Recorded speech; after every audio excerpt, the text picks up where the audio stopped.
Hello everyone and welcome back to Coin Bureau Clips. It is time for another Q&A. You have been very kindly sending your questions into Instagram. My team have very kindly picked out a few for me to answer today. So without further ado, let's get stuck right in. Okay. The first question comes from Crypto Hugo 1 and they ask, is your BTC really safe in a hardware wallet?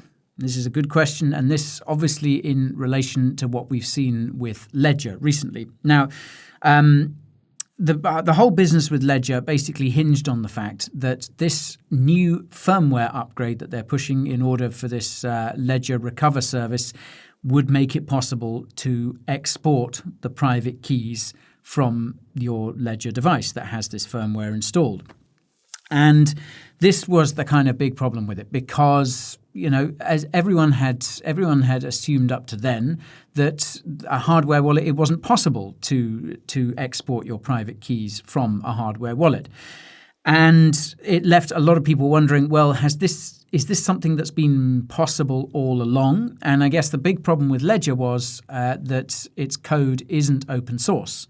So there's no way of kind of checking that. Anyhow, so there's obviously the fact that if you don't want to use this Ledger Recover service, you don't have to. It's opt-in. And I think it should go without saying, really, that you should be very, very wary of anything like this because the whole point of a hardware wallet, as I've said before, is to keep your private keys safe, and they shouldn't ever leave the device.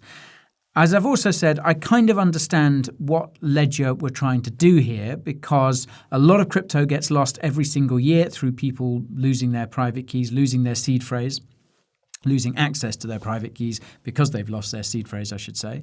So this is definitely a problem. And the whole seed phrase thing is, I guess, a little clunky.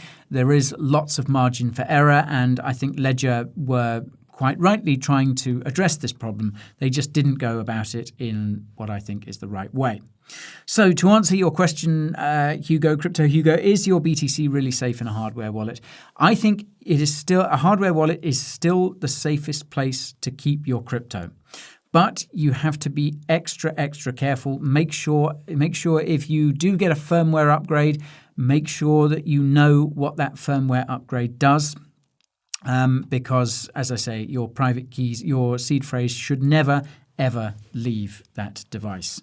And I guess, in terms of how safe your crypto is on a hardware wallet, a lot of it is still up to you, the user. Have you made at least 2 copies of your seed phrase? Have you stored those 2 copies somewhere safe and secure? Is your wallet itself stored safely and securely and not right with your seed phrase? So a lot of it is still dependent on the user. But yes, for now, a hardware wallet is still, despite everything that's happened over the last week or so, it is still the safest way to store your crypto.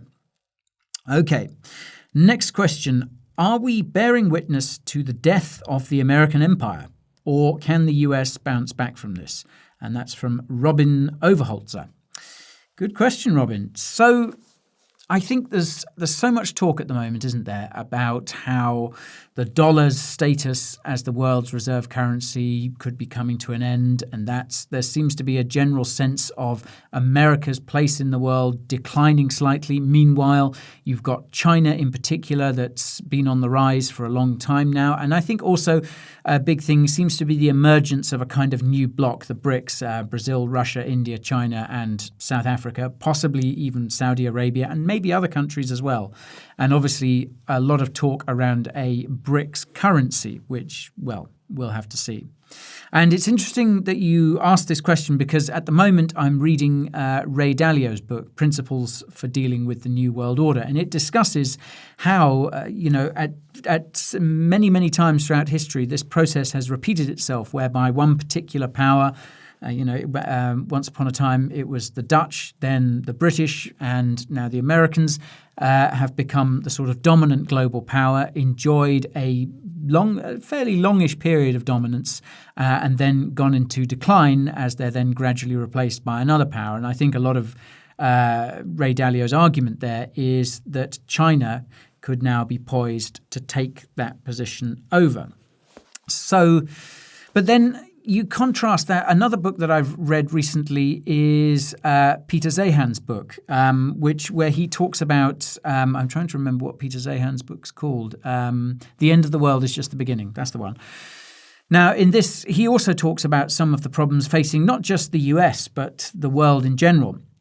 And things like demographics play a huge role in his research. And he points out that China is experiencing demographic decline. And indeed, just recently, China lost its place as the world's most populous nation to India. And Peter Zeihan thinks that demographics are going to play a huge role in the future of the world. So I guess to kind of bring those two sides together, I think there definitely seems to be change in the air. I think perhaps the US dollar's status as reserve currency is not going to last an awful lot longer.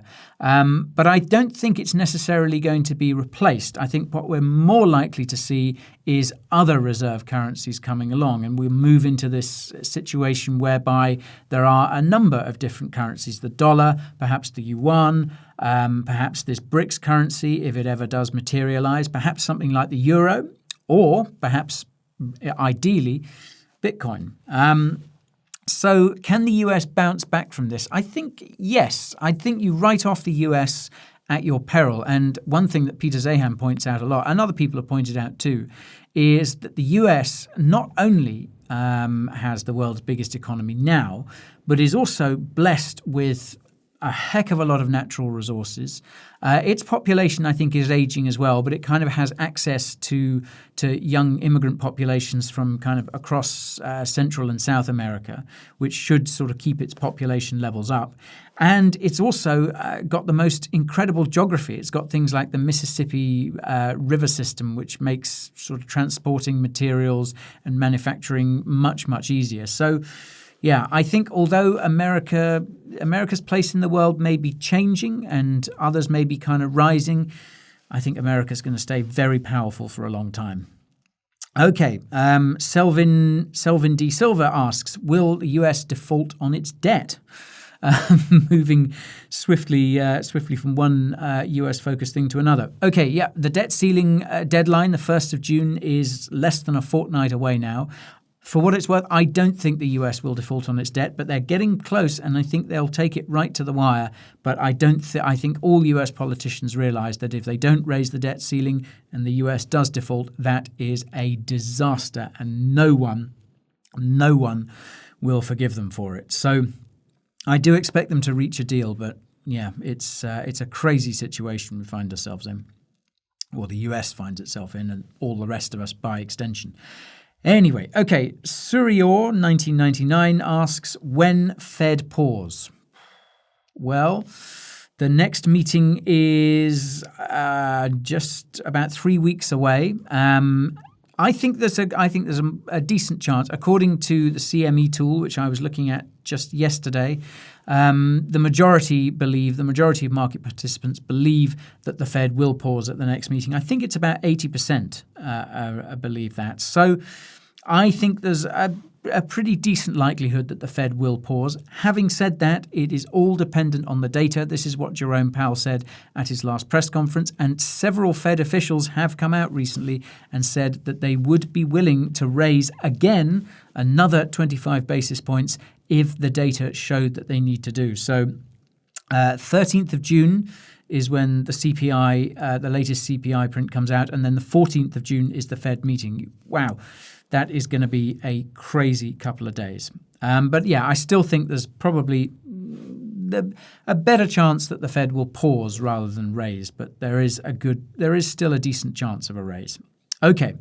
19 Dario 86 asks, is BTC going to decouple from the rest of the crypto market? I think there is a very good chance that this will happen. If you follow Ben Cowan, you'll know that he is very, very big into Bitcoin dominance. He talks about it a lot. This is basically Bitcoin dominance, obviously the percentage of the crypto market that is solely in Bitcoin. At the moment, I believe, hang on, I'm going to find this out. At the moment, I believe it is about 44%. Yes, I am correct. It is, 44.5%. That could definitely climb higher because, remember, BTC is very much seen as the safe haven asset for crypto these days. Some people consider it even safer than stablecoins when you consider that there are pressures facing them as well. BTC is the only crypto that is regarded as a commodity by US regulators. So I think if economic conditions worse, and certainly if crypto prices continue to slide, I think we could certainly see a flight to BTC from there. An actual decoupling, I think the rest of the market will always lag BTC to an extent. I think there is a decent chance that we could see BTC and ETH perhaps decouple a bit as well. I don't know if BTC would necessarily decouple all on its own. But certainly, I think for the next few months, that's where those top two are going to be where the money mostly stays, I think. I think altcoins have still got a bit of bleeding to do as well. Okay.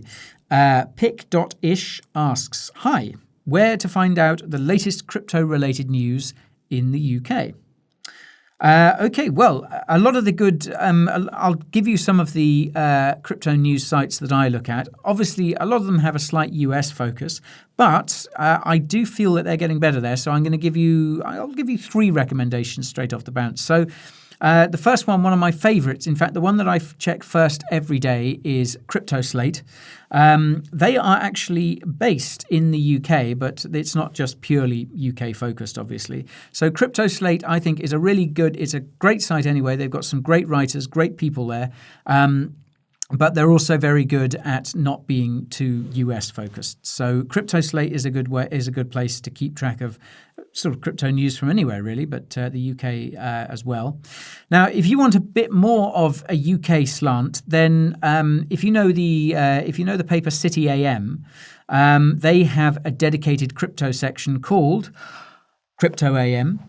So you can find that on the City AM website. I'll get them to leave a link in the description to that. And Crypto AM is very good. It's more it's not so much news. It's kind of more opinion pieces on what's going on in crypto. But they do have some news there as well, and that does have a bit more of a UK focus. Again, very good team of writers there. Very good people. So check out Crypto AM as well. Part of City AM. You'll be familiar with all the ones like Decrypt and Cointelegraph and Coindesk, which are kind of generally pretty good at reporting UK stuff. And one that I'm a particularly big fan of at the moment as well is Blockworks. I think those guys do good work too. And yeah, they are usually pretty good at reporting stuff happening elsewhere, right around the world.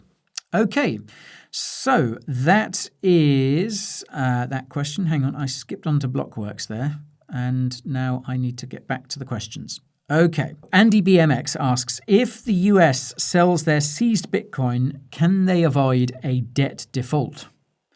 Okay, Andy, right. So off the top of my head, I think the US holds around 200,000 BTCs. So hang on, let me first check the price here. It's currently 26,833. Let's call it 27K. And divide that. There's no way I'm going to try and do that maths in my head. So 200,000 multiplied by, let's just call it 27K, equals 5,400,000,000. I think the US probably chews its way through that, or maybe even a bit more, every single day. So, I think there's no way I think that the US can get itself out of trouble just by selling its Bitcoin stash. Although it is one of the biggest holders, which is kind of depressing, really, isn't it? So yeah, it would be a drop in the bucket to what they need to stay out of trouble. That said, it's likely that they will be selling some Bitcoin. There's been a lot of rumors about it. I would kind of imagine that they'll wait until prices are a bit higher. But yeah, it's certainly something to watch because, as I say, 200K BTC is a lot. And obviously, yeah, for anyone wondering, they've got that because they've seized it from places like Silk Road and elsewhere. Okay. This next question comes in two parts by the look of it. Okay. Part one, why do you always put that little bird on your table? Is there a story behind it? That little bird? Yes, there is. Yeah, this is the little bird I think you mean. This is a little bird. This is Jerome Owl. This is a little owl. Yeah, a friend of mine gave Jerome to me shortly before we left London for Dubai, and he found his way into my luggage to Dubai and found his way to the office. I don't know how he did it. So I just have him on my desk because I'm very fond of owls. I'm not going to say owls are my spirit animal because that's just weird. But owls are my favourite animal. So I like to have an owl around just for good luck, really. It seems to have worked a lot so far. He's called Jerome Owl because we named him during a live stream. I can't remember who it was came up with the name, but it's brilliant and it's stuck. Okay, so there's the story behind it. That's why I put the little bird on my table. 2, if crypto dies, any alternative job? That is a real change of direction there, Decentrian.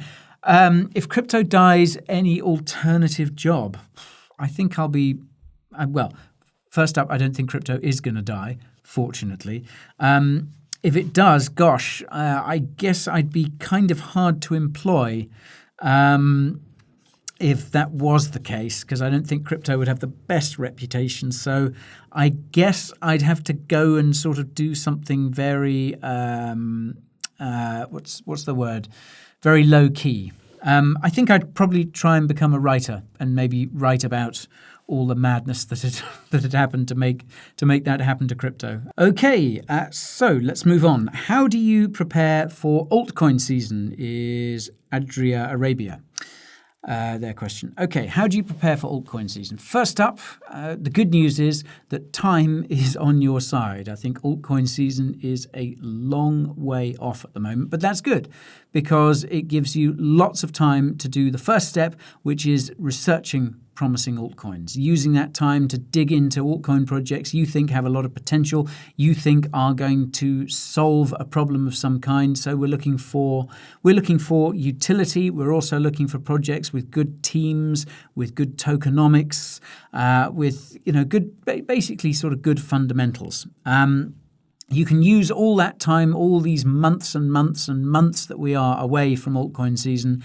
to dig deep into those. Then I guess the next step, if you've found projects that you think are promising, then the next step would probably be to start allocating, some money to them. Now, this obviously isn't financial advice. One way that I know a lot of people like to do is to dollar cost average, to DCA gradually into projects that they like. Now, dollar cost averaging, I'm sure you're aware, is the practice of investing a set amount at a set time, regardless of what the price is. So, for example, you could invest $10 every single Monday into an altcoin that you think has some potential. And you do that, as I say, regardless of the price, just every Monday without fail, $10 or whatever it is, whatever you can afford. So that would be the next step, I guess. Once you've researched promising projects, is to then start allocating something to them to pick some up. And obviously, the longer you do this, your stack will increase over time. And then I guess stage 3 is to recognize when exactly altcoin season is kicking off, because that is when you need to be ready to sell. And you need to be ready, well, not sell everything, especially if you believe in the project long term, but it should be a time to consider taking profits. So as I always say, as cleverer people than me have pointed out, no one ever went broke taking profits. So that would be the third step. First step, research. Second step, gradual buying. DCAing is a good way to do it. Third step is being ready to take profits when that opportunity arises, being able to spot when it is indeed altcoin season. It will be pretty obvious because everyone will be talking about it and prices will be popping off like crazy. But, that's when the really smart money gets out. Okay, or takes profits. All right, Petter JHLK asks, am I too stupid to get a job in crypto? Petter, I'm sure you're not. I'm sure you're a very intelligent person. Maybe this question means, do I need to be a developer or some sort of blockchain nerd, blockchain whiz kid to get a job in crypto? No, not necessarily. Crypto projects are always looking for developers, obviously, but they're also looking for people with a whole range of other skills as well. They need people to work in accounting, publicity, marketing, general management of the project. Remember, these are kind of regular companies in a lot of ways, human resources. So whatever your skills, Petter, I'm sure that you have something to offer the crypto industry in one way or another, and I'm sure you are not too stupid to work in crypto or indeed anywhere else. So good luck, and I hope you find the job that you're looking for. Okay, final question is from Raya Aite. I have no idea how to pronounce that. I'm sorry. How's your health, bro?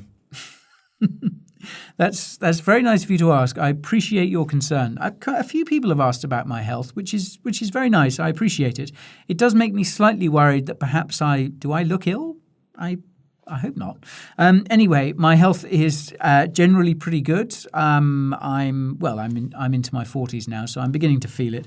I'm not the spring chicken I once was. I'm very sort of achy and painy at the moment. My whatever muscle this is here is pretty sore. It's been quite sore for a while. I've been playing a lot of paddle tennis, it's catching up with me. So I think I'm going to have a few weeks rest from that. I'm going back to the UK very soon for a few weeks, so no paddle then, just general rest.